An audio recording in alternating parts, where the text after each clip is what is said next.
Welcome to Talking Grit, a Detroit Lions podcast.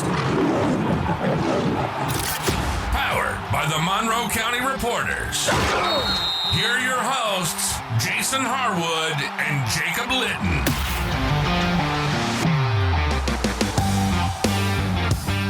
All right. Welcome, everybody, to another episode of Talking Grit. I'm Jason Harwood. With me is Jacob Litton. We have someone joining us today, right, Jacob? I can't believe it's actually happening. We've been trying to set this up since, we started, and it's finally happening, and it's finally for real. So today I'm glad to have the senior editor from Pride of Detroit, Ryan Mathews, is here. Welcome to the show, Ryan. Oh, man, Jason, Jacob, thank you. Appreciate you guys getting me on. I don't know if you heard this on a podcast that we did recently, or maybe I just mentioned it in Slack, but I found a DM that you had sent me, Jason, saying oh man, I really appreciated the Good Morning Pride shows that you did with Eric. And it was buried in my DM. So shout out Elon Musk. Great. Appreciate you burying those DMs for me. So I wasn't ignoring the DM. It was under probable spam. Long-winded way of saying, I'm happy to be on the show, guys. Thank you so much for having me on. That happens to Jason a lot because he sends a lot of messages out to a lot of people. And it's not surprising to me at all that he got put in the spam folder. That's all right. Well, it depends on where it comes from. So to send you something, Ryan, you have to be you have to pay, you have your account set up so that not everybody could send you DMs. So we had to have a verified account or whatever to send you a note. So I sent one a long time ago when I had a verified account. And then finally we had to talk to the big guy, Jeremy, and finally got your attention. So, Well, it all worked out. It did. All right. Before we get on with our show, Jacob, when we have a new guest on, Jacob always likes to ask them, a question. So, Jacob, I'm going to let you start out. Yeah, I like to ask this to everybody. I want to know when you first became a Lions fan, or when you first started really caring about it, on a week to week, fully breathing, living it. Who was the quarterback of the Lions when you first really were into it? John Kitna. Okay. John Kitna was the quarterback of the Detroit Lions. I mean, I obviously growing up in Metro Detroit, the team that had my heart when I was young, I grew up playing hockey as well. So the Red Wings were by far and away the team for me, because you're 5-6 years old and you're a bandwagon fan. Yeah. Obviously it took some coalescing, and it took some time with the Lions, but I have vivid memories of that Sean Rogers return for a touchdown against the Broncos, and that was it for me. Then I had the bug, and then I was a Lions fan week in and week out. So John Kitna, shout out John Kitna. Yeah, nice. Sean Rogers with the oxygen mask on the sideline afterward. That's right. Yeah, was that 6-2 to start that season and finish 7-9? All right. Hey, so my question for you, and I'm just kind of curious, what is your game day watching habits? When there's a Lions game day, how do you get ready, or what do you do? It's kind of changed over the years. Obviously, I started working for Pride of Detroit when in 2015, the 2015 season. So at that point, I was living by myself in an apartment. I was just going to school. I had a job as well. So it was pretty low key and chill. I could just watch the game on my own accord, wake up, do my own thing. If I had to work, I had to work. There were some games that I had to work, the Philly game, the Snow game, the Snow Bowl. Huh. I was working for Coca-Cola, and I remember having to kind of catch the game on the TVs in the Meyer section, electronics. But yeah, so it kind of varies, but it's changed over time. Now that I have a family and everything, once my wife first got a dose of that football was not just a recreational thing I was doing, it was a legit job and a source of income. That was a bit eye-opening to her, because it was you need to watch a Lions game. I was no, I need to watch the Lions game. I have a podcast, I write and I edit things. I have to be knowledgeable. I have to I'm sorry, but we are going to have to plan some things around when the Lions are on. That's gotten a little hot under their collar sometimes. I mean, clinching the NFC North on Christmas Eve. She's trying to pull me out of the house, and I'm this game is not over yet. I cannot go to your parents' house yet. There's been some moments like that, but for the most part, it's really low key and chill.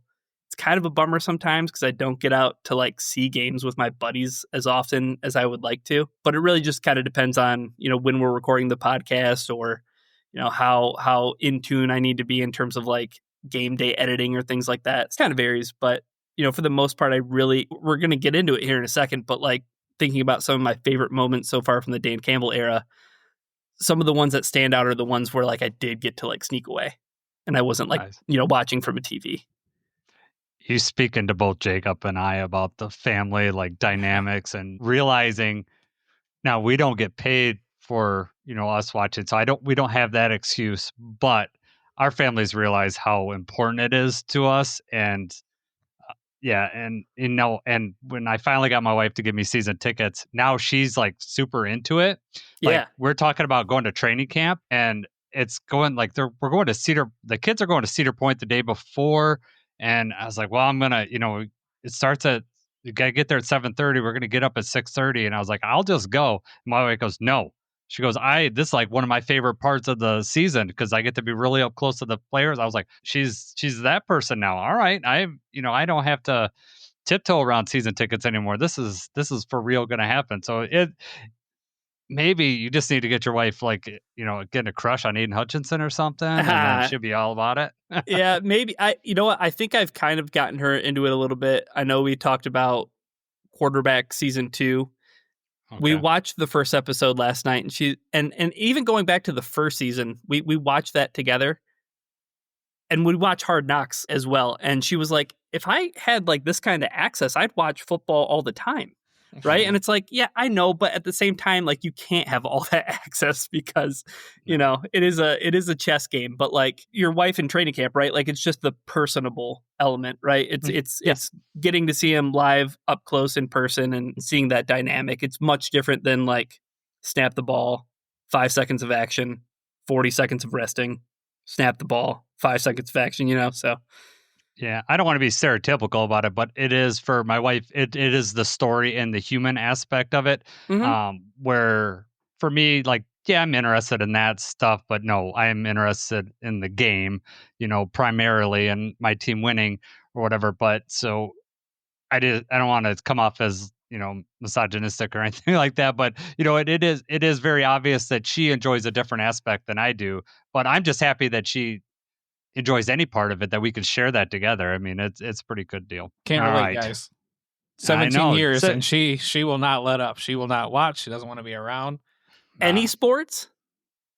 Yeah, really. I mean, if we go to the game, she's okay going to the game. She's okay, like, getting food and everything. The environment, she likes the environment. That's cool. But when it comes to watching on TV, and especially like you guys, when you're trying to plan around, like, hey, we can't do this right now because, the game is coming on.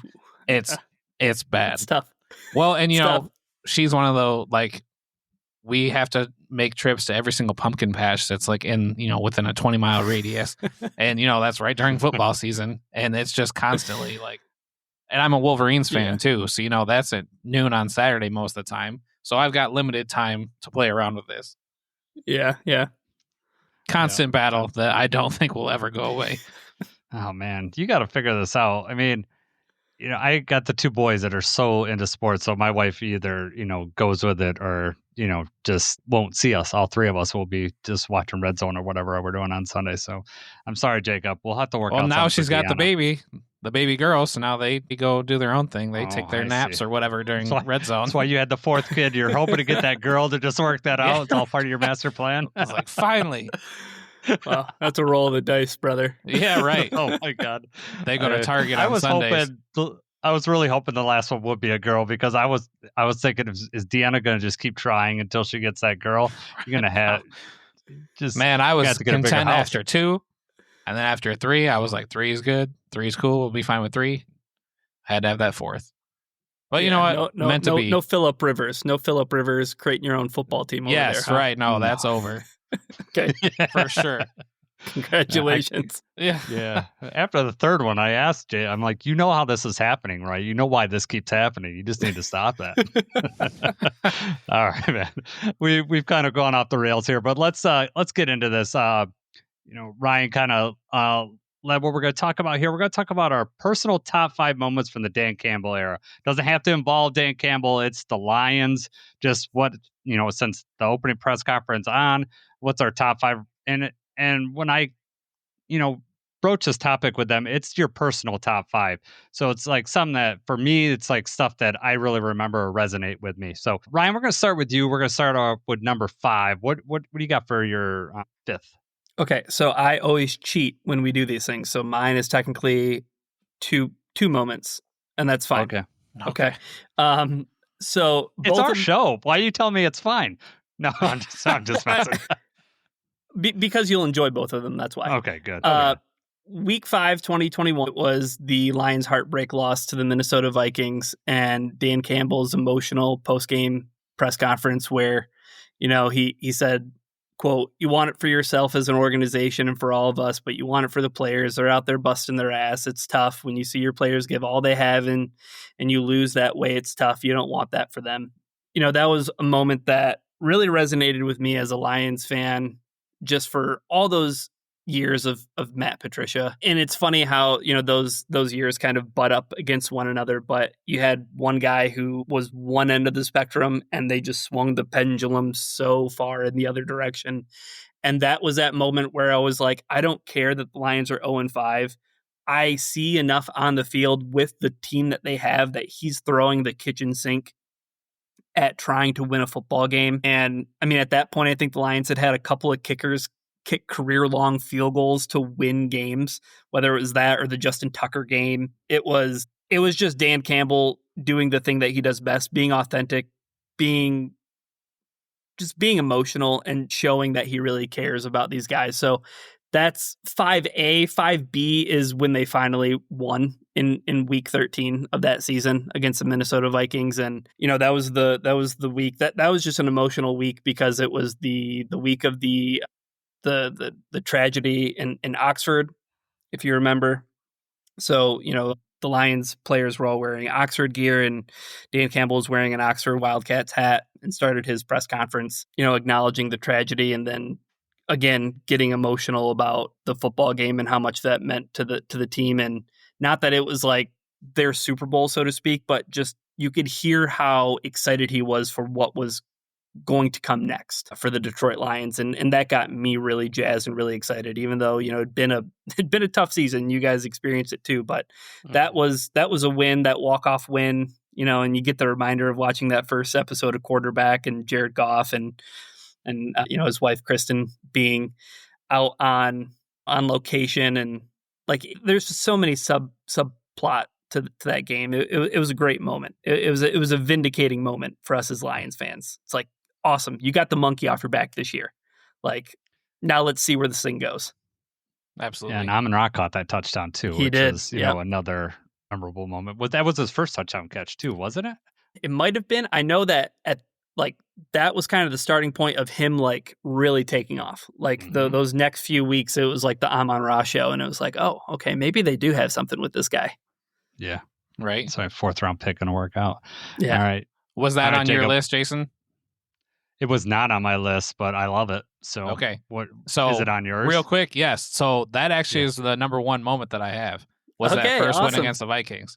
Yeah. And Ryan kind of stole my thunder with basically all of the reasons why it was so awesome. But just to add on, to what you were saying, like we had all those like 1 possession losses, and it was just, obviously we had went 0-16 previously. So to not have any wins, we all, and it felt different. We were being competitive, and it felt like we were, just need something to swing our way. So for that, last second touchdown, especially against the Vikings. But something that was memorable for me about that too is like, Goff throws that touchdown pass to Amon-Ra. They all go, they're celebrating the end zone, but Goff runs right to Dan Campbell, right? Like instead of going to the end zone with his teammates, the first thing he does is runs up to Dan Campbell and, like they embrace. And, it was obviously, the start of big things, bigger and better things for the Lions. So that actually was my number 1 moment. That's a great number 1 moment. Yeah. It really is, because it really did set everything into motion. And I think that's another really cool part that tied in with that first episode of Quarterback, where it was, Jared Goff getting so emotional talking about like, I was at like the lowest of lows. And then I talked to Brad and Dan, and it's like, wow, this is what it feels like to be wanted. Right. And I think to come through for, Dan in that moment and finally win that game. That's why he beelines right to that guy on the sideline. I mean, I think if Brad Holmes was on the sideline too, he probably would have ran to him next. I think that little moment just tells you everything you need to know about the relationship that they have. And when he bypasses the players and goes to the coach, it just tells you that he wants to win and he realizes how important Dan Campbell was for Jared Goff. Knows that he saved his career because Sean McVay pushed him aside, right? I mean, it's very clear. And when we've kind of hit on quarterbacks season 2, episode 1, just a lot of those thought lines just come through there. So Jacob, why don't you tell us what is your number? You tell us your number 1. Why don't you tell us your number 5? All right, my number 5, I guarantee, is not on anybody else's list here. Okay. So we'll see. And the reason that this was memorable for me, so this was week 1 in 2021. So this is the first Dan Campbell game. So this was memorable for me because this was not a good experience for me. But it was, the first game for him. So me and Jason both work for Meijer. As Meijer employees, we got free tickets. We did a lot of like COVID clinics and different things with the Lions. So we got free tickets for that first game against the 49ers. Okay. So I actually 49ers, right? It was competitive. Yeah. It was competitive. Well, right. It ended up being competitive. It was not early on, but yeah. So I got free tickets for me and the family, and you don't know this, Ryan, but Jason does. I have to be there well before they even start letting people in. Like, I've got to be one of the first people that's in line when you get into the stadium. I'll check out my seats. I'll walk around. We'll eat. We'll do whatever. I've got to be there, way ahead of time. Well, I played flag football that morning, so I was already running behind. I go get the family. We head up to Detroit. We have to park like 20 minutes away, which also never happens. We're walking up to the stadium with like 10 minutes to go before kickoff. So it's already a nightmare for me because I'm like, I'm going to miss the pregame. I'm going to miss everything that I wanted to see. Yeah. Like, as soon as we get in there, Trey Lance throws a touchdown pass. I'm like, okay, here we freaking go. Like, this is not a great start to it. Yeah, right. Yikes. One of the few touchdown passes he ever threw. But yeah, and then it got so out of hand. By the time we got to our seats, my wife gets up. That's like in the middle of the first quarter. My wife gets up and goes to get food. I don't even see her until maybe like the 2-minute warning, 2 or 3 minutes left in the second quarter. It's just chaos. It's opening week. There's people everywhere. And, Sure. My kids are both hungry. They were younger. It ended up being the first Lions game that they both went to, or that Milo went to, I think, at least. So it was memorable. The family's together. We're at the Lions game. We were getting blown out at halftime, and we ended up leaving at halftime just because it was too much. No. And that was something else that I don't ever do. I never leave early. I refuse to leave early of anything. I mean, I've been to Tigers games where we're down by like 15. And if anything, I'll be like, well, now I'm going to go sit up front as close as I can because all the other people already left. I don't ever leave early, but I left early this week.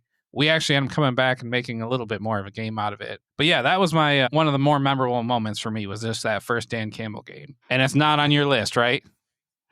Well, no, that is not on my list. That's correct. Oh, man, I'm sorry that it's a bad moment for you, but I know... it's a family moment. It's a happy moment because it's a family moment. The circumstances and everything, I'll remember that forever, but not for the right reasons. Yeah. That's funny. I like to get to things really early too, Ryan. So when Jacob and I went to training camp last year, and I didn't really know that about him last year, that he liked to get things early. And I want to be, I don't want any stress like getting to an event. I just want to relax into it. So I was really worried. I was like, I like to get up there early. And Jacob's like, no. So when we came up with the time, he probably wanted to leave a little bit earlier than I did. So it was good. It worked out well. Sorry that you had a bad experience there, Jacob. All right. So mine is, I'm going to go with a similar type thing that you just had. The first game that I ever took my boys to was the Lions win against Minnesota. And it was the Penei Sewell when he caught that pass that they threw and got the first down. It's also JMO's first touchdown. So it was my first game that I took the boys to. Got the tickets through Meijer, I think, because we had at that time tickets were a lot easier to get because they were just like they had just started like winning. And before now I had season tickets so that we could go, but we bought that game. And the reason why it's kind of memorable for me is that Preston my oldest was so into baseball, like Tigers were his thing. And right around that time, he also got Madden, his first Madden video game. And so it was like this perfect marriage of like him playing the video game. He could learn the rules. And then we were at the game, like when he really fully understood things, and he just became a huge fan after that. And so now it's a struggle with him, what's more favorite, football or baseball. He struggles between it. During football season, it's football. Right now it's, Tigers are playing well, so he's fully into baseball. So at that moment, it's a similar type thing. Mine's more positive than yours, Jacob. But yeah, going to that Lions game, also seeing Penei Sewell catch a pass and then just kind of shoving the ball in his face. Like that guy tried to slap the ball away from him, and he kind of looked at him and was like, what are you thinking? You can't get this ball away from me. But that's number 2 on my list, Jason. Oh, is it? Okay. Yep. I have a great story about that. Good. You want me to jump into that right now? Yeah, might as well. Okay, so number 2 on my list. So that game, one of my best friends from college stood up in my wedding. He's like, "Hey man, I got tickets." Like, he bought like a package of like 4 games or something. And he's like, "Come on down, like we'll have a good time." I meet him at MGM. We're sitting at the bar, kind of just waiting for the game starts. Like I wanted to go down to MGM because I hadn't placed a bet like physically, like a sports bet yet. So I was like, I just want to do it for the novelty of it, and then we'll get a drink, and then we'll walk over because we always like park at MGM and we'll walk to the stadium. But it was my first game that I had been to in the Dan Campbell era. We're sitting at the bar. He's like trying to get his tickets to load, and he's like, "Dude, the tickets like aren't loading. Like I don't know what's going on." And I was like, I don't. That's weird. Like try calling Ticketmaster or something. I don't know. Finally hits him up, and long story short, we're like walking to the game. 'Cause he's like, "Well, we got to start like walking over there." Like he's on the phone with Ticketmaster, and they say, "Oh, it looks like your card wasn't charged for the tickets, so like we released your seats to be sold." He's like, "I didn't even get an email about it." He's like, "What happened?" He's like, "The card didn't work," Ticketmaster said. And he's like, because the expiration date had expired on his credit card. So like it had charged him like throughout the season. And then when they went to go pull the money for those last tickets, like they were just whatever. And so we're just like standing in line. And we're like, "What do you want to do?" He's like, "I don't know. Like, let's go to like, let's go to the box office and see like if they have anything." And it's like, they had standing room, and it was like, I think it was like $90 a pop. And I was like, I don't know if I want to spend $90 to go to this game. Like, I know we're already down here. So we both look at each other. We're like, all right, here's what we're going to do. We're going to put $50 on J-Mo to score the first touchdown. And we're going to go to this game. And if he hits, then the tickets are paid for. And we had like a great time. 41-yard touchdown pass, Jameson Williams. Like we're in the corner, and we're like in the standing room area kind of, and I see him break on that pattern, and I'm like, throw it. And like, it was magical. Like, it's one of those moments where like, and we were freaking out, and the Lions were in the midst of like that run where it's like, maybe the playoffs, like, and I remember just like the Penei Sewell catch. I ended up sitting with Morgan that game. Like we snuck down because like the people next to him like weren't there for the season tickets. So we like sat there for the majority of the game. It was just like one of my favorite moments, honestly, of like being a Lions fan, not even just Dan Campbell era, but like it was all the sweet spots, Jason and Jacob. It was all the Jameson Williams, gambling, football, like it just all coalesced. So yeah, that's my number 2 moment. Oh, that's awesome. That had a lot of layers to that story. I love it, man. That's right. Good. Yeah. That was more than just mine. Good moment with my kid, but that does not trump that. I am looking forward to that moment with Teddy. Yeah. Yep.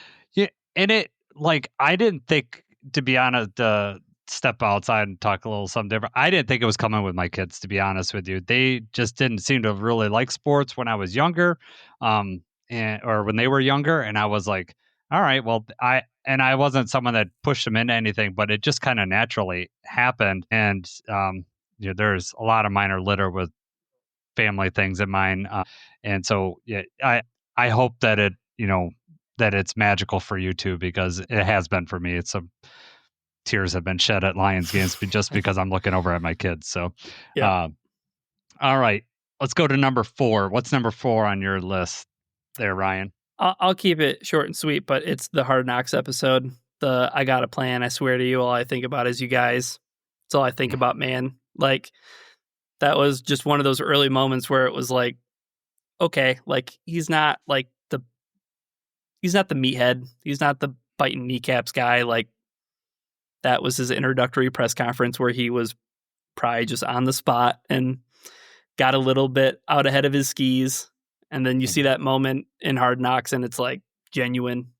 And you can tell that it's not just a feeling or anything. Like he talks about like, the data says this, like we gotta put pads on, we gotta go live, we gotta hit, we gotta ramp our body up for like the physicality we're going to face. And it was just, again, it was just one of those moments. And he caps off that quote and he, he's just like, I just need you to trust me. And then it's like, let's just be better tomorrow. It's like, okay, like, yeah, I'm all in on this guy. So that's why, when they're 0-5 and he gets all emotional, it's like, nope, I'm still on the Dan Campbell bandwagon. Yeah, I think we've all been there with Lions coaches, right? Like we're like, I always bought in when we got a new coach, right? It'd be like, okay, this is the guy that's going to turn it around. And, whether everyone bought into Dan Campbell at different times, I think that, and there's still some people that think he's a meathead, or don't like his risky decisions. But at some point along the line, we realized this guy's different than any other coach we've ever had.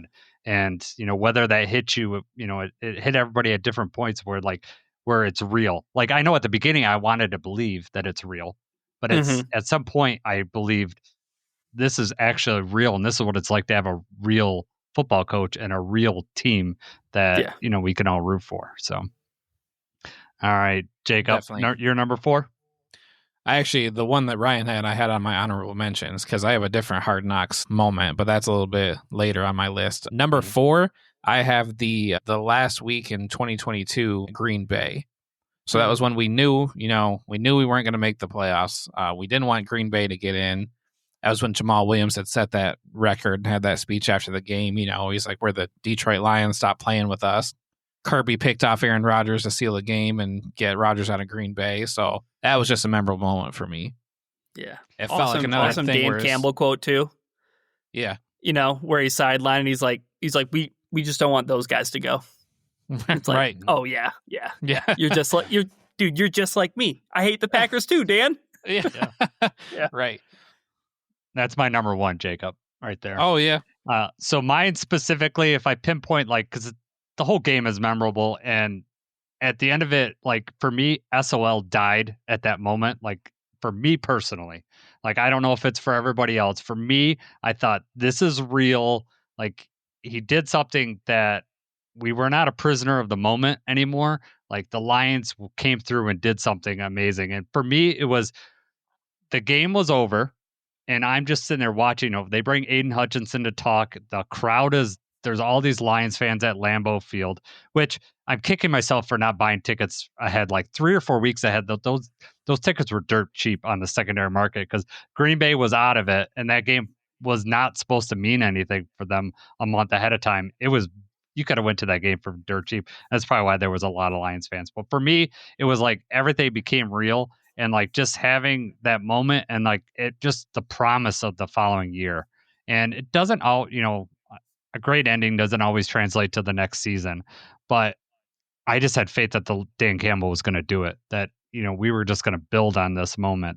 And so it was just me I couldn't sleep forever after that game. It was just watching it and everything became real. I know for you guys, right? That's Mina Kimes came on your show after that right? Is that night. So that has to be pretty memorable for you just for that. But for me, it was just so proud to be a Lions fan at that moment. And I just, that will always be in my number, till we win the Super Bowl, that's going to be my number 1 moment.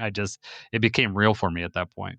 Yeah. Yeah. And but it's so emblematic too, right? It's like 9-8. They didn't make the playoffs, but I mean, that was the end of that 8-2 stretch, right? Like, you win 8 out of 10 football games.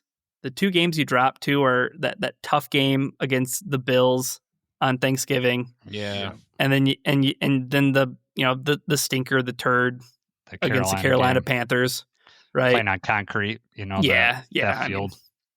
What a sham. But yeah, that's a great moment. Honestly, it probably would have made my list, but I just kind of wanted to circle some other like personal moments. Yeah, no, and that's what I've kind of wanted from the person, because if we went with the top 5 moments, I think there would be we might have a very similar list because we're gonna pick and I'm gonna have some of those on there. But I wanted like why was it memorable for you? What was your personal connection with that? But yeah, you're right on, Jacob. Was there anything more? I don't know if I cut you off, or is there anything more from that game that you wanted to hit on, or are you good? No, I'm good. I mean, that was pretty much just the same thing. It felt like we had finally turned the corner, and that we were here. Like Jamal said, where the Detroit Lions stopped playing with us. I know, and that's crazy. That's the last thing he said as a Lion too, because he wasn't. Yeah, he didn't get brought back. And that take us down a different road. But all right, my number 4 is from last year when we beat Minnesota to go 15-2.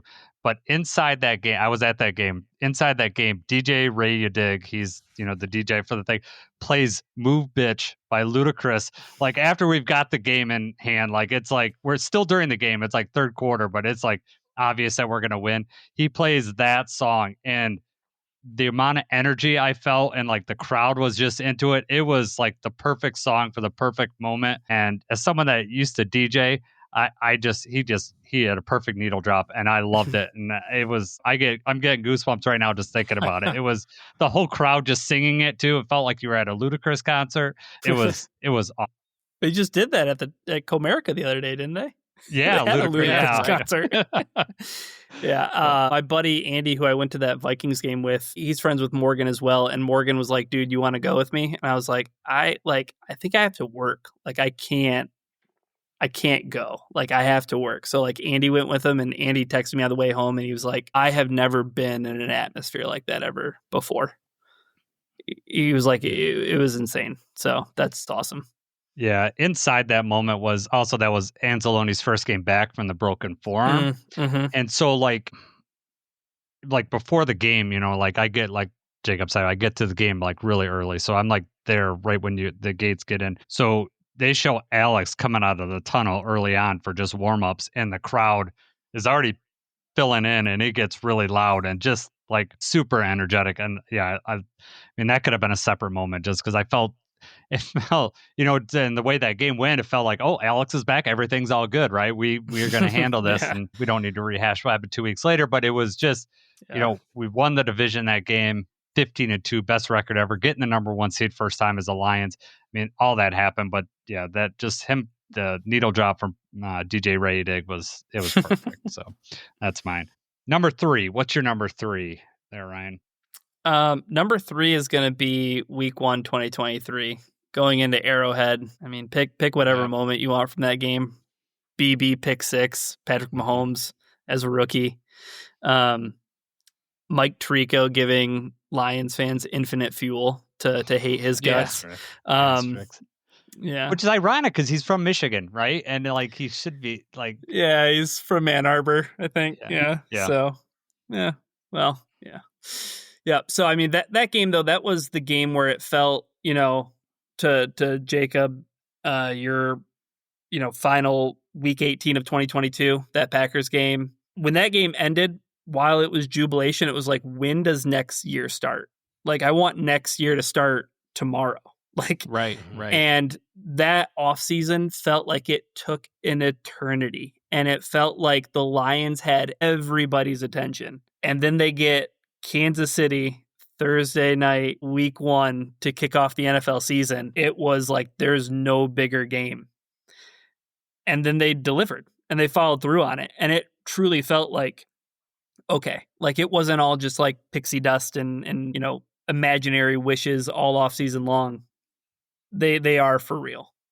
They are for real. And that was just great moment. I mean, I remember Jeremy did like an impromptu. He's like, we're just getting on Twitch and I'm just screaming and celebrating and like we're just having a good time. And I was like, I got on there. I think I was on there for like 2 minutes. I like got onto Zoom and I was like, I just want to say that was the best moment of my life as a Lions fan.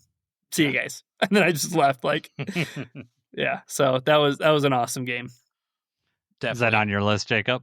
That actually was not. That is a really good game, really good moment though. Was it on yours? It was like up until like 2 hours ago, and I kind of moved it off for the DJ Ray dig. But it goes with that Green Bay thing. Like this is for real. Like we just beat the Chiefs, and Who just if won you the Super remember Bowl. early in that game, Dan Campbell goes for it on a fake punt, right? And then we go down and score the first touchdown of the NFL season, that thing. And then also the many non-call false starts that happened in that game. It just felt my like goodness, right. yes. it felt like, oh, this is, what's going to happen to the Lions, right? There's some stupid, thing that is obvious to everyone, but it doesn't get called or whatever, but the Lions still persevered. And even that, Mahomes still had a chance late in that game, and just his receivers couldn't hold on to the ball all game, and then which led to the BB's interception right after half, right? Because like Kadarius Toney drops that ball, and BB in his first game ever as a pro, flashing what we're going to expect from him all the time now, just superb defensive play. Yeah. Oh yeah, Juwan Taylor getting an early start off the snap. Yep, I remember that. Wasn't even that. I mean, it was the early snap, but he was also lined up at the behind the backfield. center. It's basically an illegal formation. Yeah. Yeah. And then the following opening game, the following year, Baltimore got called for 5 false starts in that game. And it felt like if the Lions hadn't been winning, it would have been a spit in our face. Like how I would have felt previous, they're just making it a sham, but the Lions were winning, so I wasn't as angry. They did start calling more illegal formation, and they've been calling offsides on the offense, after that game, and they never did that before. Oh yeah, it was so blatantly bad, and it's also just how good Aiden Hutchinson is, right? You got to line up 3 yards behind the line of scrimmage just to block that guy. It's true. Yeah. All right, Jacob, number 3. So this was my Hard Knocks entry. This was the grit speech on Hard Knocks. So I think this was at the beginning of the episode. So it's one of those things where it's just the production of the show too. In the middle of the speech, they kind of start playing the music and everything like that, leading into but this is when he first is talking about, because they had grit already. Grit was the motto before. But this is when he's on, Nationals, Hard Knocks. He's talking about what grit means. And, he says, doesn't matter if you have 1 ass cheek and 3 toes, I'll beat your ass. And but I just really like the end where he's talking about the water, and he's like, "We'll tread water as long as it takes to bury you," and then it cuts off into the yeah, right. No, it was just got me fired up. Great quote. Those are in my honorable mention. Just a bunch of Dan Campbell quotes, and those 2 are in there. I mean, just you understand why the players want to play with that guy, right? Just is unbelievable. Mm-hmm. Yeah, the one, not a Dan Campbell quote, but a Dan Miller quote was the lead into that Minnesota Vikings game. He was talking about the you got to get comfortable with being uncomfortable, Lions fans. Yes. And that's one of that's why that moment is even bigger than it was. Did you guys check out the sights and sounds of the 2022 Packers game? Yes. It's so cinematic. It's so good to go back and watch that. Jeremy just talked about how he's whenever I need to get up for the football season, I just turn that on because it's everything. It's Lambeau. It's cold. I know what's about to happen. It's It's goosebumps every time. It's not as suspenseful. It's just a good feeling. Yeah, it is. And it's going to be even better when they win the Super Bowl and look back at this is the moment. It's going to happen. I just feel in my bones. All right, my number 3 is the iffy interception to win the first division title with in the Minnesota game. Thanks, Nick Mullins. Oh yeah, I mean, you could say whatever you want about the pass, but I'm just telling you. You had mentioned it earlier. It's Christmas Eve, right? That's Christmas Eve. We're watching it with my whole family is all Lions fans, outside of my brother who's a Dolphins fan, and he is, he just kept saying the whole game, they're going to blow this. They're going to blow it. They're the Lions, and so I'm sitting there, and my stomach is hurting. I might spew, because I'm just so nervous. I could just see it all falling apart, and I'm like, they lose this week, and then what could happen. And when he intercepts that ball, I fall to the floor, and I was like, thank God. I'm literally on the floor. My whole family's there. They know what type of person I'm in. It's not a shock to them that I'm doing this, but I was just and I just I was like, excuse me. So I went upstairs. I was thinking I might throw up, but I calmed down, and I was like, they won, and they won the division. And that was the first time since 93. I was 13 years old. The last time they had won a division. Now I'm a grown adult with 2 kids with a 13-year-old of my own. And so it was just this whole, I just felt vindication for the Lions winning that. And it was, it was a very emotional moment for me. Yeah, it's a great game. Love that game. Yes. Oh, yes, my stomach was in knots. So, all right, Ryan, what's your number 2? Have we hit it yet, or I can't Number 2 remember. was the Vikings game. Okay. In 2022. Number 1 for me. Yeah, go ahead. It's a wild card win over the Rams. Mm-hmm. And I remember the garage I was in. I remember the propane heater because it was the coldest day in like the history of Michigan. It had to have been. It truly felt like it was setting up to be the old hell has finally frozen over because the Lions are winning a playoff game. I remember what the garage smelled like. I just remember seeing red the entire time. I remember it was the first time that I really wanted the Lions to like inflict pain upon Matthew Stafford. And I mean, even the shot that he took from Ali McNeil, that it was dirty. Like it was kind of a late shot. I felt no remorse. I was like, yeah, serves him well. As he's lying there concussed, Ryan's like, that's right. At that point, it did kind of feel like a by any means necessary moment. Like something felt so much different while I was watching that football game, where it was like, funny enough, like that morning, I just remember sitting on my couch and the Pool Hall Junkies movie with Christopher Walken, where he has that speech about the lion and, watching it on National Geographic. Mm-hmm. And I tweeted that out because I remembered that clip from so many like years before. And then come to find out, like the next week, like Dan Campbell played it for the Lions before the Tampa Bay Buccaneers game, where like all he did was like play it, and then the lights came on, and he's like, "I'll see you guys tomorrow." So part of me is like, I want to take credit for that. Maybe that got pushed along onto his desk somehow. But I just remember the emotions of like waking up and just it being the longest day ever, and it was so cold out.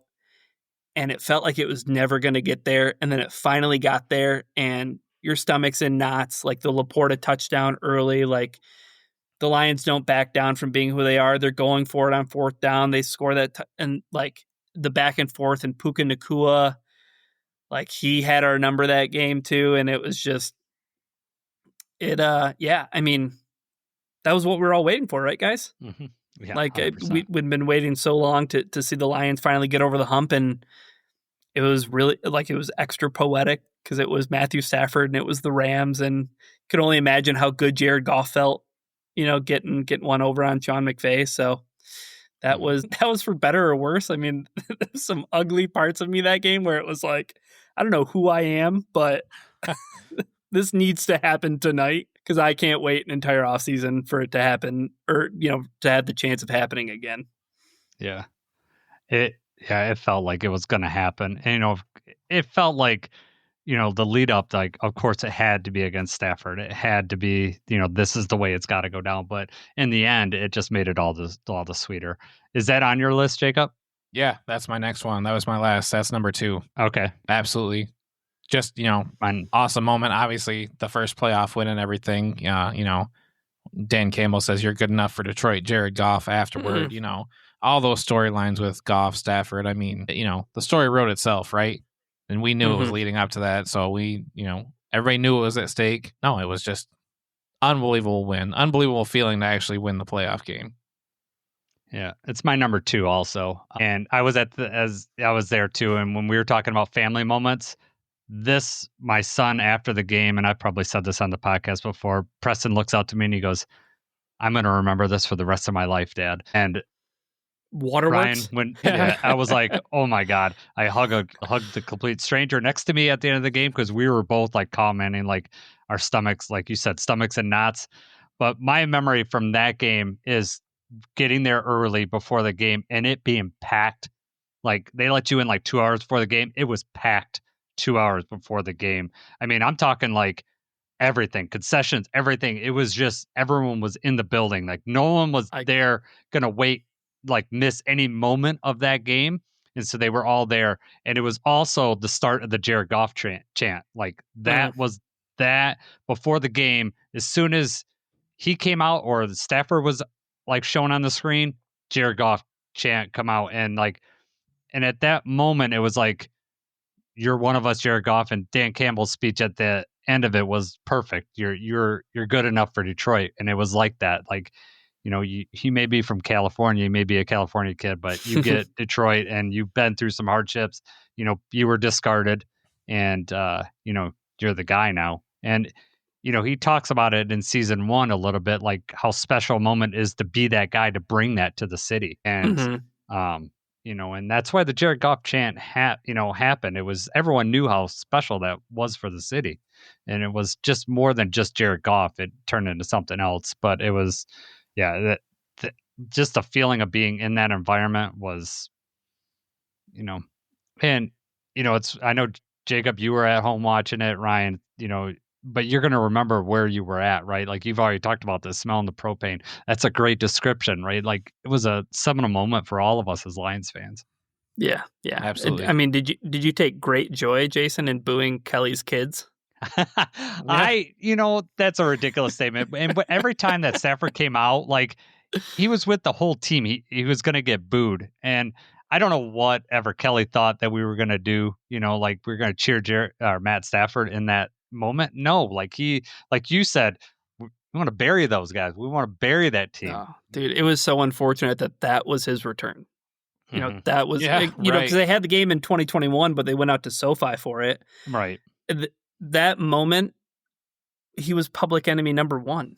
It doesn't matter what you did here for 10 years, right? Like, all that went out the window because this football game means way more than anything you did over those 10 years. And sorry, not sorry, no hard feelings. Like, this is how it is. We've talked about that before. Once he retires, welcome him back with open arms. Everything that you did, we can think about. But I mean, if you're still an active player, like, I don't know if that's going to happen, though.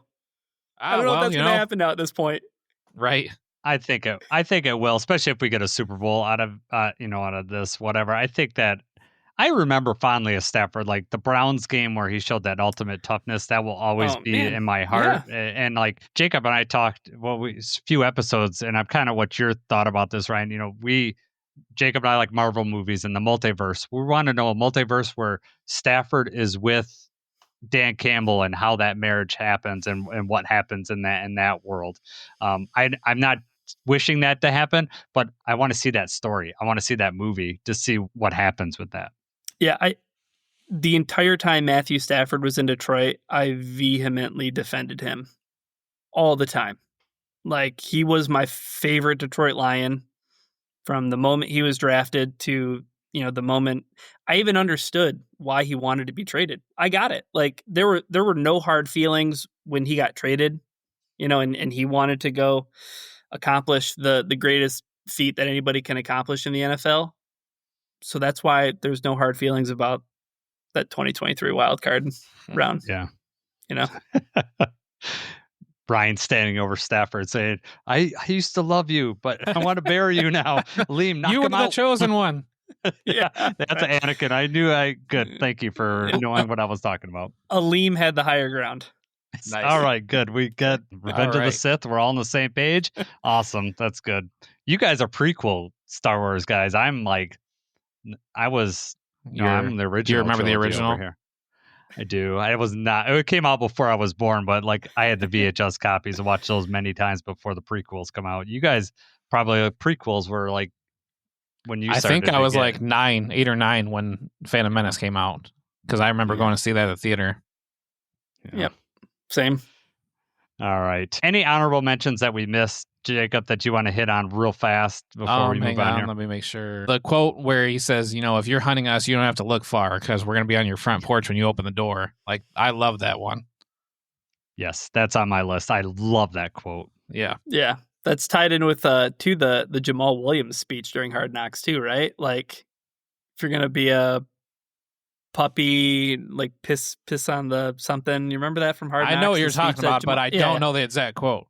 Yeah. Let the big dogs eat, or like however he... Yeah. The only other Hard quote Knocks that we was haven't a gold mentioned mine for the Lions. It really was.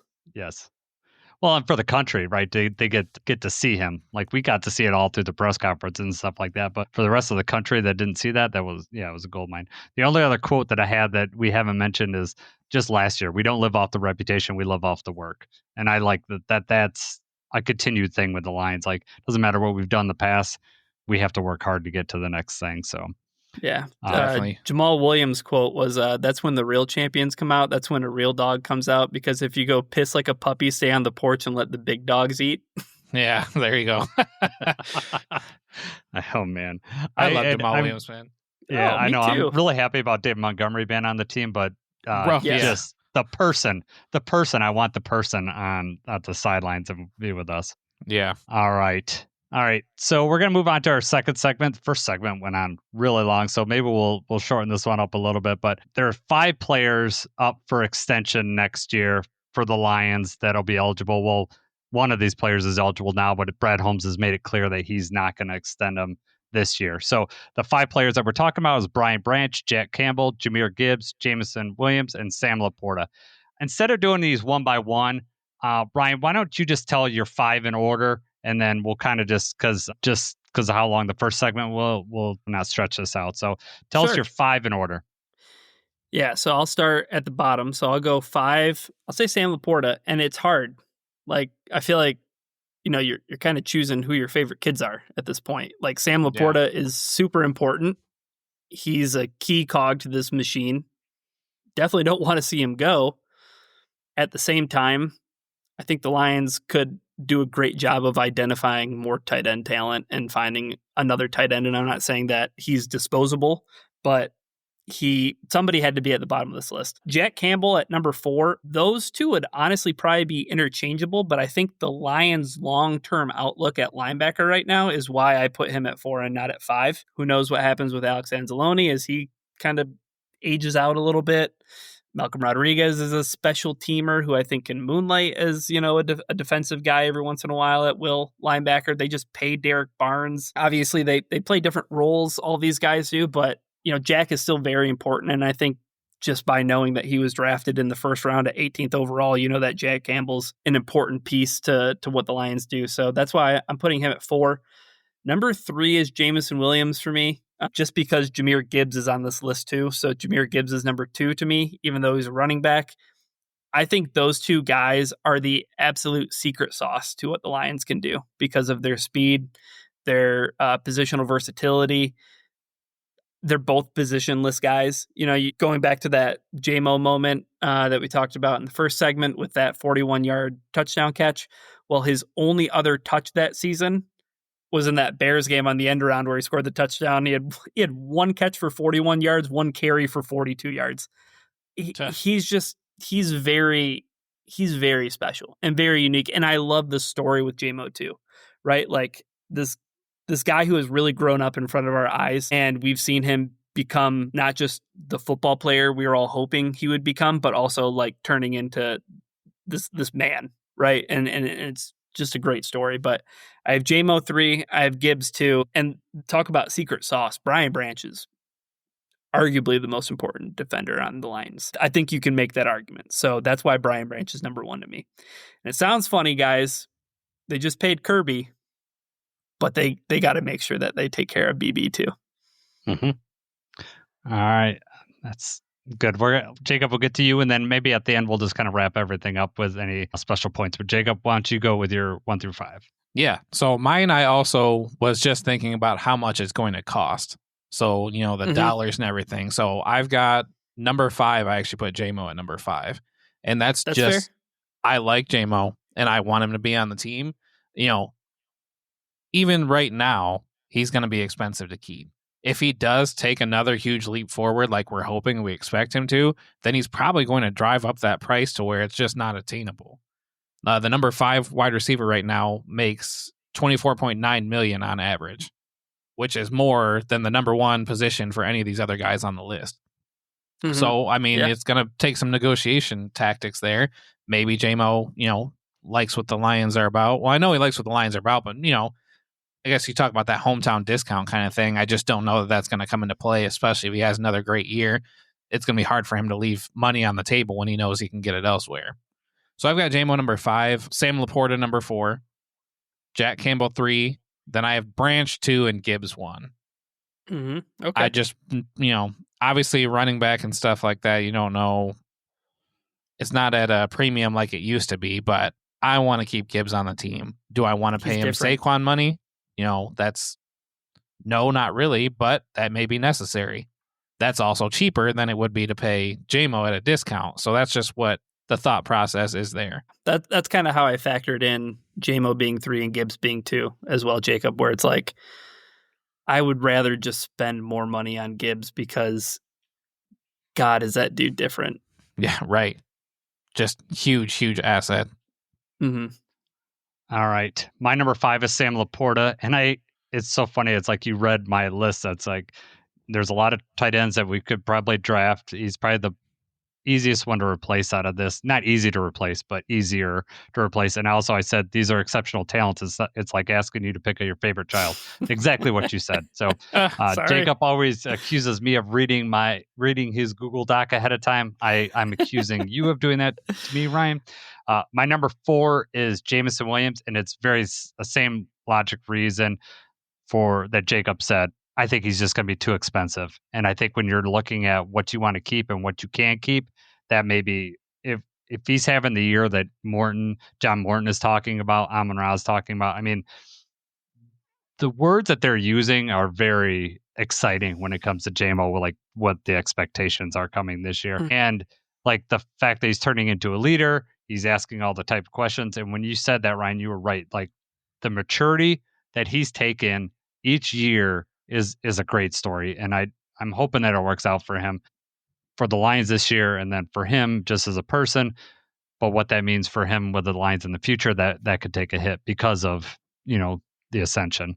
Financials. The hardest thing to navigate in the NFL is the salary cap, even though some people think it's not real, right? But yeah, like with the JMO thing you just said, like, love for him to ball out this year. I'll be a fan of him no matter where he goes. It's kind of like how I feel. I don't want to mix in baseball talk, but same thing with Scooble. Like, I love Scooble so much. If the Lions don't, or if the Tigers don't pay him, I'll hate Chris Ilitch with a burning passion. Yes, right. Just please, you can mix in all the baseball talk here. We are huge baseball We do fans, that all the time. Yes, no, you're with like-minded fellows here. My number 3 is actually Jahmyr Gibbs, and the reason why I have him on this list is that he was a first-round pick. So if we don't extend him next year, we have the 5th-year option. So we got him for 2 more years. That's why maybe like we don't have to necessarily extend him next year. And also with a running back, it kind of dropped. Like, I'm just so worried with an injury with him. If he loses any of his speed, that's going to really hurt. But he's also a franchise candidate for me. Like, I think these running backs, they have a shelf life. Although the way the Lions used Gibbs and, is not as a primary back may extend his life. So he may not fall in that category, but that's why he's at number 3 for me. Yeah. My actually number 2 is Jack Campbell. You kind of mentioned it for the linebacking position with the Lions. If we lose Alex, I really want Jack in that spot because he's just going to be able to take over the defense. If Jack keeps ascending the way he is, he's going to get really expensive. So I want to extend him early. And if we can, he's got the 5th-year option too. So like they could kind of extend him how they did Panay and how they assume they're going to do with Aiden, and they'll like be able to spread that cap hit over with that 5th-year option. The extra so that's year, that's kind of why I put Jack Campbell in that area. But my number 1 is Brian Branch. And just because, outside of Aiden, he is the best defender on this team. I think Aiden's number 1, but I think Branch, and what's crazy about Branch is he's a great safety, but he could also be the number 1 nickel in this league if that's what they chose to do. And so like he is so useful to have anything. And if we could start utilizing him to rush the passer more and start utilizing that skill, I'd love to see that. So I don't want Brian Branch to leave this team. He's my guy. I got to have him. Yeah. I don't have the jersey up back there. Usually, sometimes I'll have the jersey hanging up back there. I did that when Tom Grossi was on the show, Ryan. I put Brian Branch back there, and he caught on. It was a great moment. Turn the knife. I love it. Yeah, exactly. Every week, though, it's like, how the heck did he fall to the 2nd round? How did everybody pass on him? Dude, I know. And what's great is we traded up with the Packers to get him. So we not only the Packers needed a safety that year, and we got him for the Packers, and he's turned out to be, he's just fits his team like a glove. It's just unbelievable. That draft is just turning into like this. Yeah. Yeah, home runs. All right. I think we're going to skip the last section just because we've went on so long here. Let's talk about QB season 2 really quick. Anything that stuck out with you that we haven't mentioned yet, Ryan? I think I'm all the way in on Joe Burrow. I think he's cool. I think he's so cool. I'm sorry. I'm like totally into it. So I'm way in on Joe Burrow, and I've only watched the first episode. Yeah, that's where I'm at. Jason tried to wear that suit with the back on it, and they threw him out. Did he? So. Yeah, I got dress coded at work, man. They were like, "Get out." Yeah. So I mean, Joe Burrow's super cool. Kirk Cousins. It's just going to be tough to watch that train wreck. Yeah. Like, I haven't watched any of the other episodes, but I know it's just going to go downhill in a hurry. And my wife's comment when I turned it on is she goes, "We needed another like year of this guy. What did we need more Kirk Cousins for?" And I was like, "Well, you'll see." It's going to make for good TV. I don't know how they knew that, but.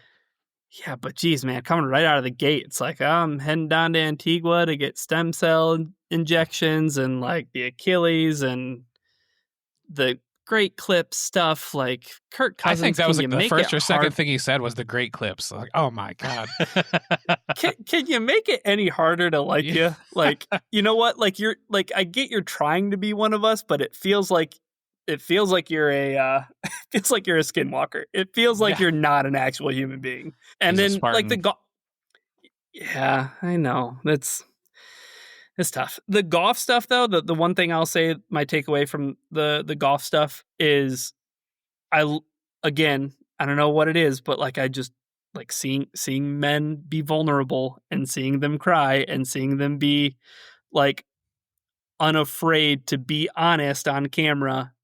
Like that, like I didn't know that was part of Jared Goff. Like he seems so milquetoast. He seems so bland. He seems so, I watched the season of Hard Knocks with Jeff Fisher, and he didn't know where the sun rose and where the sun set. And I was like, who is this Cali boy? Like, I don't get the appeal. Like, I think he's such an average quarterback. And I'm all the way in on him. Like, I think the Lions can win a Super Bowl with him. I'm intrigued to watch more of it. Like, I came away, my expectations exceeded in terms of like how interested I am to continue watching. Like, I sped through receiver. Like, I only really watched the Amon-Ra parts because I was like, I'm not interested in like any of these other guys really. And with this one, I was going to have the same approach. I'm like, I'm going to speed run it and watch the Jared Goff parts. But I watched that first episode and I was like, yeah, I'm going to watch the rest of it. So, and I was not expecting that when I first turned it on, guys. So pleasantly surprised. I'm happy I have something to like help get me to training camp. Yeah, right. Yeah. Well, what about you guys? Would you watch it, Jacob, or? I did. I only watched, I think, the first episode, maybe half of the second one, but I'm all for it. Like, really, anybody that they put on there, I definitely am into it and like watching this kind of stuff behind the scenes and everything like that, especially because this does a little bit of that like outside stuff, but it's a lot of the actual games and like, different sights and sounds and clips of the games. So I like that it's not just all stem cell injections and stuff like that. It's a lot of the game and their reaction during the game and different stuff like that. What I'm not looking forward to is having to watch the Washington game. The receiver thing with Amon-Ra, we had to watch the 49ers thing, knew it was coming. It was hard reliving it and just something I'm dreading during this show. I think it's a good show, though. I didn't with Amon-Ra, by the way. I didn't watch the episode with the 49ers stuff. You did not. I can't relive that. Yeah, it was not easy. Yeah, you smelled the propane. Right. Is that what you're saying? It smelled propane that day? I feel like that's a whole other story. I could tell you guys about that conference championship game. But with that Niners game, I can't go back to it. With that Commanders game, I don't mind. Like, I feel like the Niners game, they just drove a stake through my heart. Everything else I feel impenetrable now at this point. Like, I don't feel like I can be hurt again. You know what I mean? So like that Commanders game, even in the moment, like was I dead inside. Yeah, right, already dead inside. Like frustrated would be the only word I could use to describe that game. Like, I wasn't heartbroken. I wasn't like, torn apart or anything. Like, it was like, what a bummer of a football game. Like, that was kind of like my walk away. I was like, nah, whatever. That 49ers game, I had to go walk the dog for a while. Yeah, we talked about that actually on the podcast because Jason felt like the Washington game was tougher at the time. I think maybe the recency bias. I don't know. Do you still feel that way? Because for me, it was always the 49ers heartbreak. Like, just. Well, here's the thing. Like, in the 49ers game for me, it was that there was a promising future ahead, and we kind of had already, like, I don't want to say playing with house money. I don't like that term at all, but the Lions lost on their own terms in that game. Dan Campbell went for it on fourth down, and I'm totally fine with it because that's how we've got to that point. The ball bounced the wrong way. And Gibbs fumble. I mean, Kendall Vildor's face mask. Like, it was just like a house of horrors. Whatever could have went wrong half. at that part went. And so, like, but I still felt like promising. And then, like, if you remember, right after that Ben Johnson, we thought he was going to leave, and he came back like within like 2 days or something like that. So, like, positive feelings were, for me, like, looking back on it, positive feelings already happened at that point. So I was like, I could look towards the future. If the Lions, this Dan Campbell thing doesn't work out and we don't win the Super Bowl, you could look back on that, and that maybe I'll have different feelings in the future. But as of right now, we had the number 1 seed.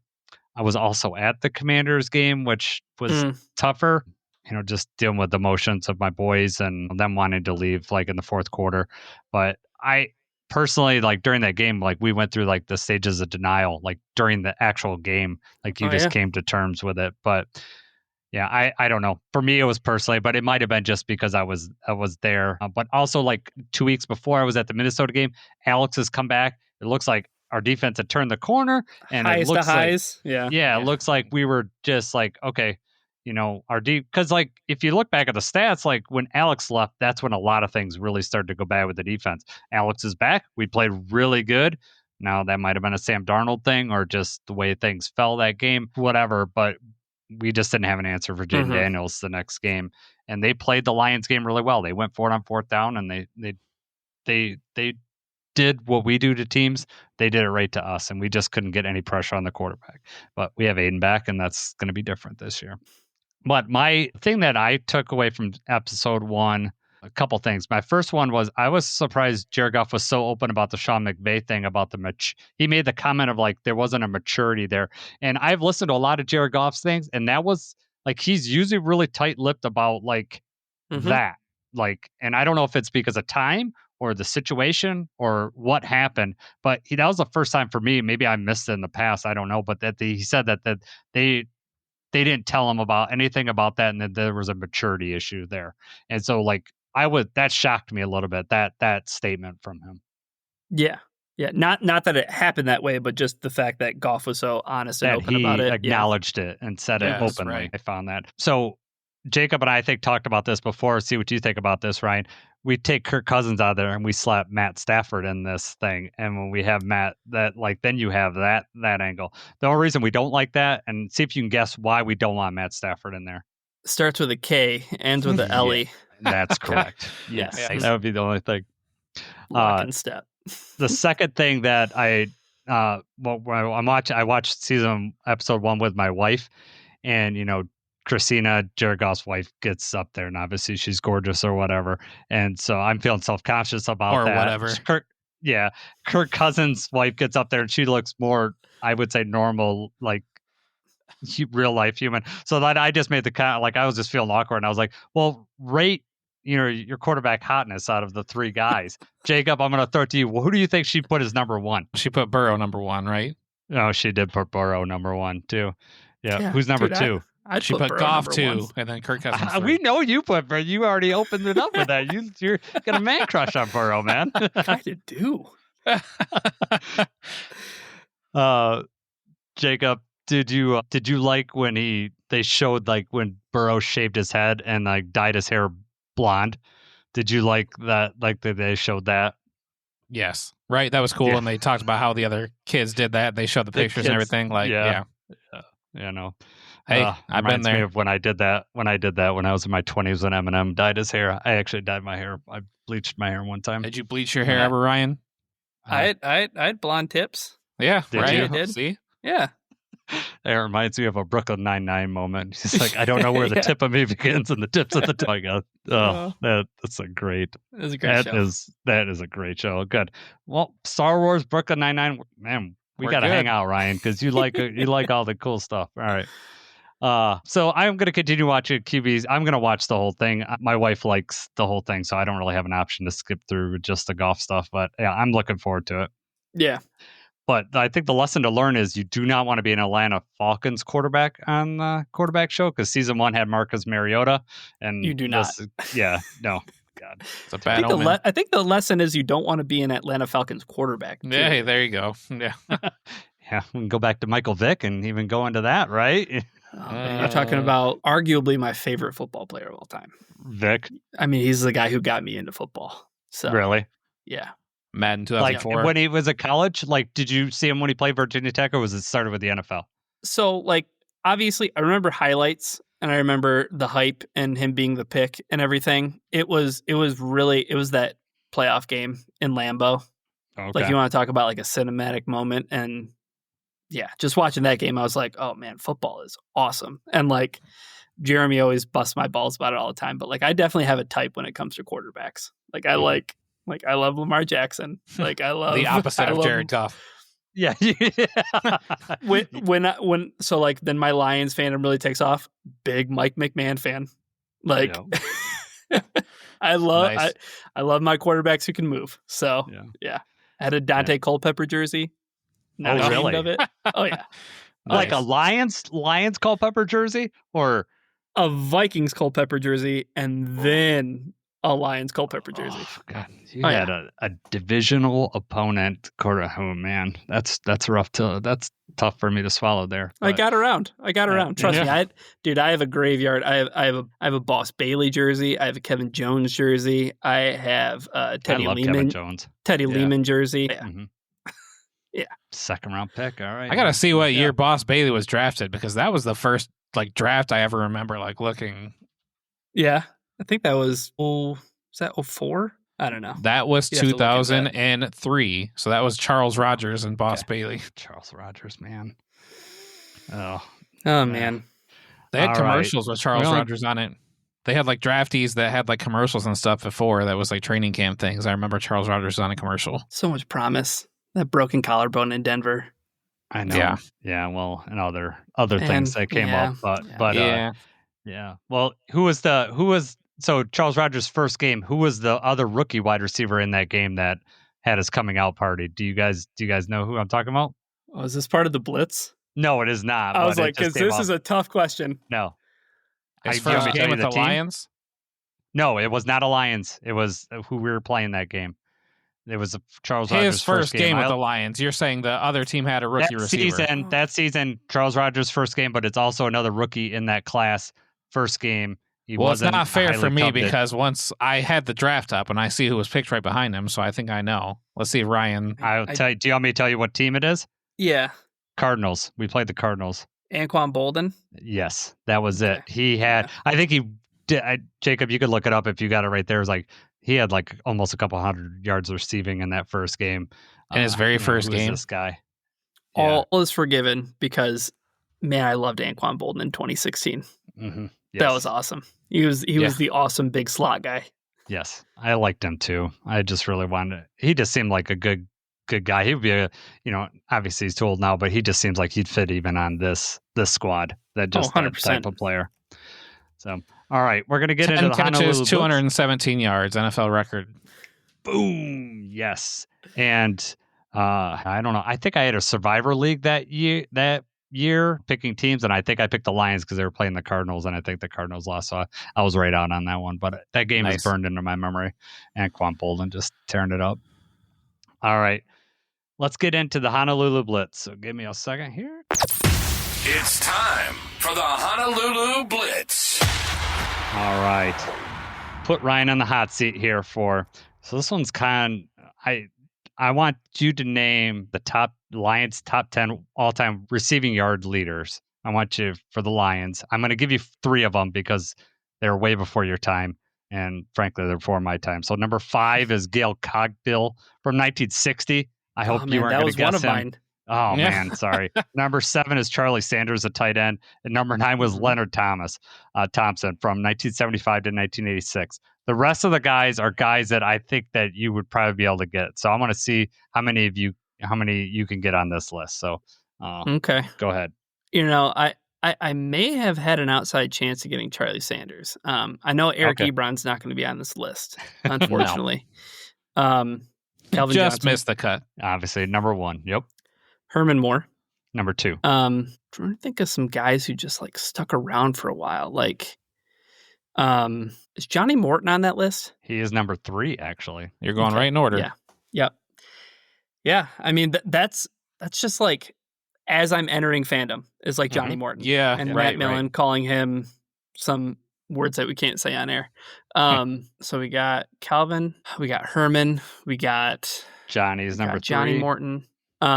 Is Amon-Ra St. Brown on that list yet? He is. He is number gotta 6. He is number 6 on this list, right? So, and basically, if he has another season like he's had in the past, he's going to be number 4. So he'll pass number 4, who we haven't said. Number 4 was a Herman Moore running mate. Perryman? Perryman's number 4. Yep. Okay.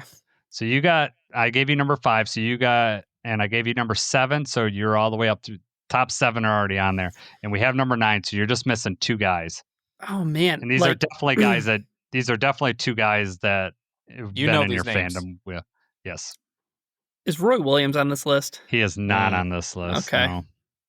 It's unfortunate. The memories. The memories. Okay. So let's go. Man, I'm on the spot now. Especially you're like, oh, these are 2 guys you should definitely No, it's get. all right. Let's go. Not Nate Burleson. Nope. No. No. Can you give me a hint? Yes, I will give you number 8 on this list. You might hear him call some preseason games. He started last year. Oh, Golden Tate. Golden Tate's number 8.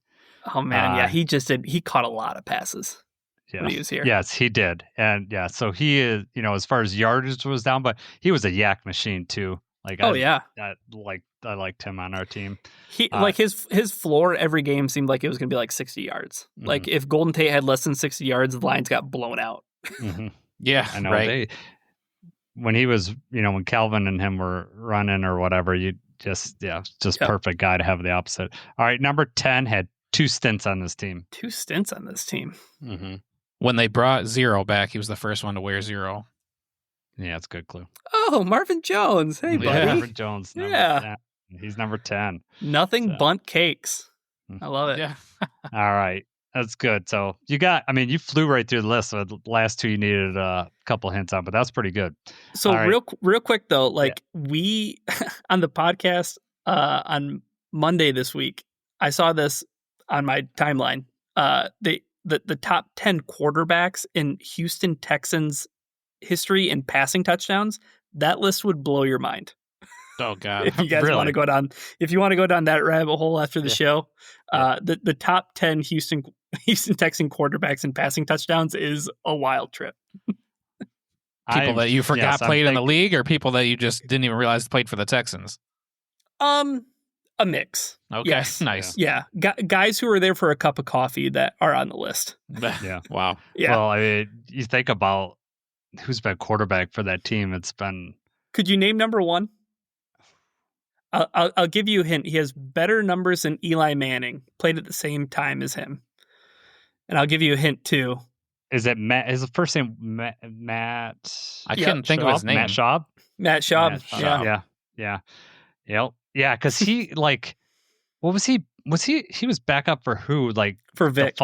Was it? Yeah. Oh. The Falcons, and they went over there. Yeah, I remember that. And was Carr at the same time? Like when they had David Carr? They were transitioning at that point. Yeah. Mm-hmm. I think David Carr number 1 overall, and he is just. Yeah. I mean, to start that franchise, their history in 2002, right? So pretty young franchise. So there's some names on there for sure. So Man, Davis Mills in the top 10. He is. Yeah, I figured so. Oh, that tells you all you need to know about that list, right? Yeah, that he's in there. Yeah. All right, man. Question for you, number 2. The second question we have: Jared Goff. Does he have more passing yards with the Lions or the Rams at this point? I'm going to say with the Rams. Okay, you're right on there. What about passing touchdowns? More with the Lions or the Rams? See, that's tough because Todd Gurley scored a lot of touchdowns. And David Montgomery scores a lot of touchdowns. Mm-hmm. I'm going to say Lions. I'm going to say it's a trick question. You're right. So Lions. So he's passed for 60,887 for the Lions, 18,171 touchdowns, 115 for the Lions and 107 for the Rams. So he has more touchdowns, but pretty close. Less yards, but that's good. All right, our last question, and the reason why it's on there is Happy Gilmore 2 comes out in a couple weeks here. So I want you to name your favorite Adam Sandler movie. I don't know if you're an Adam Sandler guy or not. I'm a huge Adam Sandler aficionado, so like this is a really tough question. Right. I have an answer. It depends on the mood I'm in, honestly, for a Sandler movie. Like if I'm looking for classic silly Sandler, I'm putting in Billy Madison like 9 times out of 10. Just so many quotes from that movie. Like I think we're all of that generation that like we always quoted movies, right? Mhm. Like that was the thing to do for so many years. And there's still a buddy at work that it'll be the middle of a long school week, and he'll be like, "What?" I'll be like, "What day is it?" And I'll say, "October." Like when Norm Macdonald and they're all drunk out by the pool and stuff. Yes. Nudie Magazine Day. Nudie Magazine. Shampoo goes on first and cleans the hair. I mean, Farley's incredible in that movie. Yeah. Like, I mean, O'Doyle rules. That movie. Peeing in your pants is cool. Consider me Miles Davis. Yeah. I love it. Yes. Yeah. All right. Yep. All right. So that's so if it. you're not in a funny mood or you're not in the Billy Madison mood, what would another choice be? I'm gonna watch Click and I'm gonna cry at the end of it, and probably even harder now that I'm a dad. I knew you were gonna say Click. Yeah. Yeah. When he asked the question, that's because it's such a great movie, and it is like you find yourself, it sneaks up on you, like, oh. Yep. Yeah. Yeah. Christopher Walken is awesome. Love Christopher Walken too. Like that movie just pulls at your heartstrings. But I also love how unhinged Uncut Gems is. Uncut Gems is fantastic. Oh my God. Yeah. What about you guys? Yeah, Jacob, what's on your list here? What were you about to just say? Oh, I thought you were about to say a movie. No, I'll say something in a minute, but go ahead. For me, Waterboy. I really like Waterboy. Okay. I like The Longest Yard. I like the football ones. Yeah. Yeah. I just had JJ watch the Waterboy. I have distinct memories of the Waterboy, like renting it on VHS and watching it and being like, I should not be allowed to watch this movie. Right. Like, yes. Have you seen Uncut Gems, the one that Ryan mentioned? No, I have started to watch that movie and I had never finished that movie, and I forgot that movie existed until he said it. No, you gotta watch. That's an anxiety attack, dude. Yes, 100%. That's what I was about to say. Like you're shaking through the whole thing.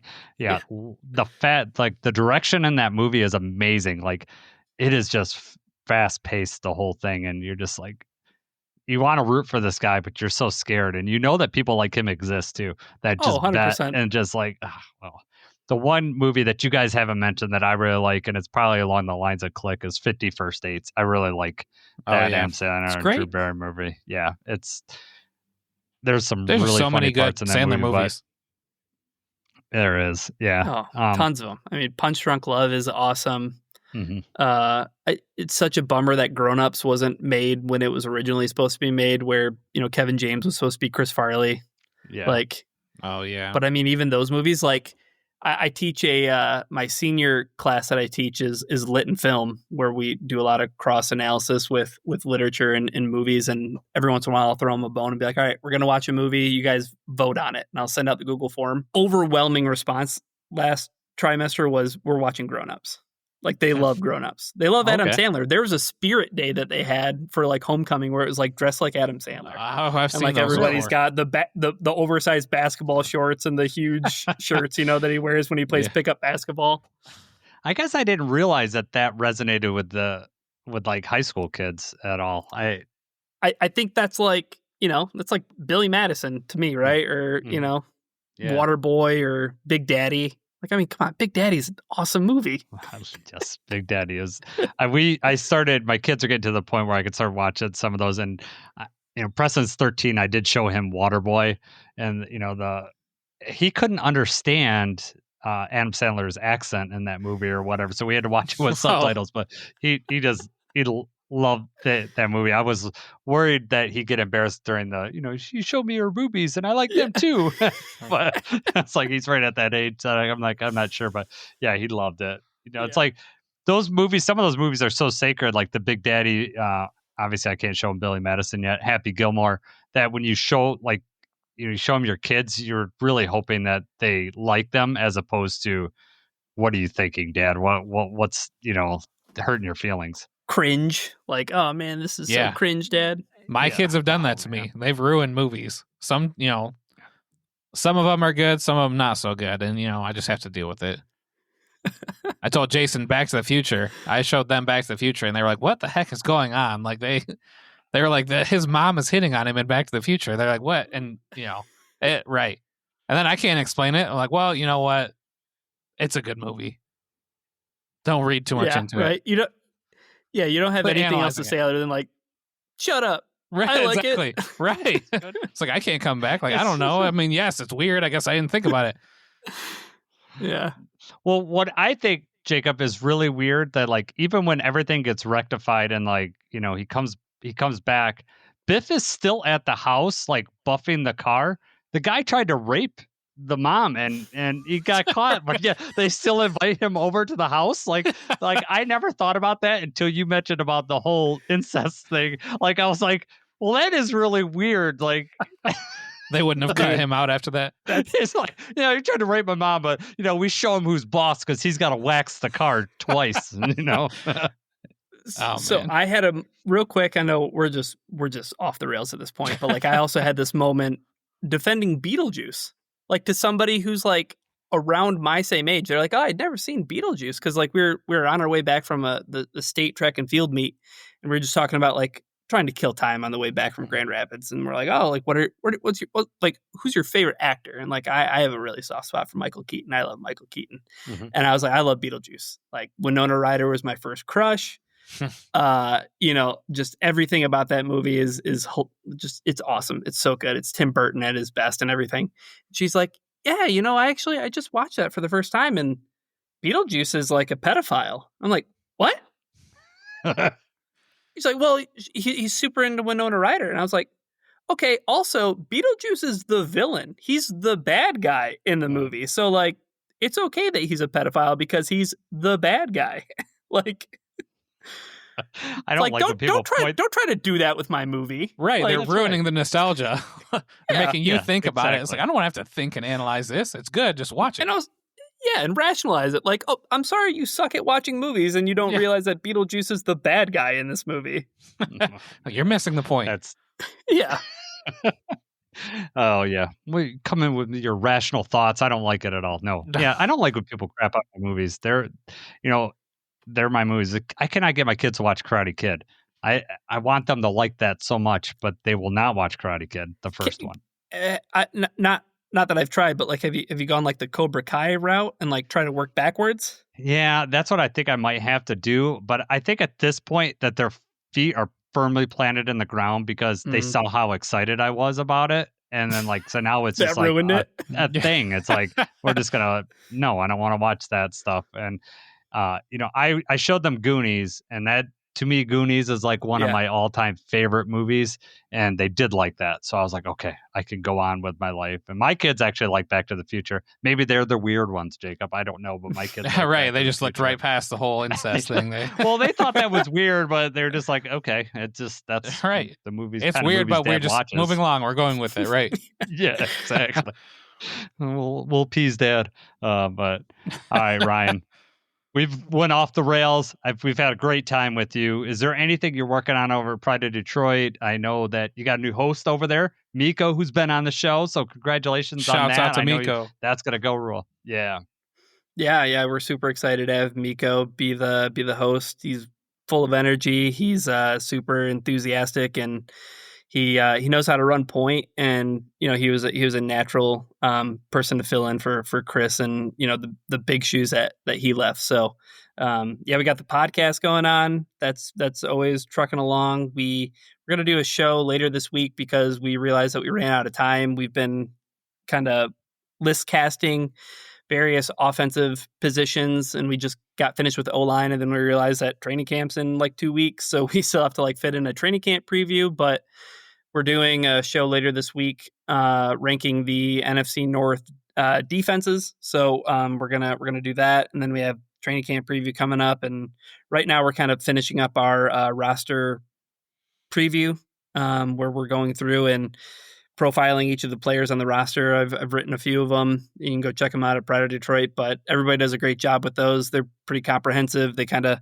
walk you through like what were the expectations they had before the season, how did they perform during the season, and how do they fit in this team moving forward, kind of thing. So it's been really cool to look at some players and see where they were and where they performed and where they maybe didn't perform so well and what the expectations are. It's getting you ready for the season. So I would definitely recommend checking those out if you want, some good fodder to get you through this tough month. The beginning of July is tough, and it's like you're waiting for training camp. I think that might satiate you. So Yeah, it is tough. Coming up with, I know from the podcast perspective, it's tough to fill that time. But obviously, Ryan, you did an awesome job, and we did more than fulfill time right here, Jacob. So is there anything else that you want to talk about, Jacob, before we head out here? No, just Ryan. We appreciate you coming on. Jason finally got you over here. He didn't scare you away, so we had a good time. I know. Yeah, dude, awesome. I told you guys I had a hard out, and I didn't even care because I was like, we're talking about Adam Sandler, and we're talking about like a bunch of fun stuff. So I had a great time with you guys. Thanks for having me on again.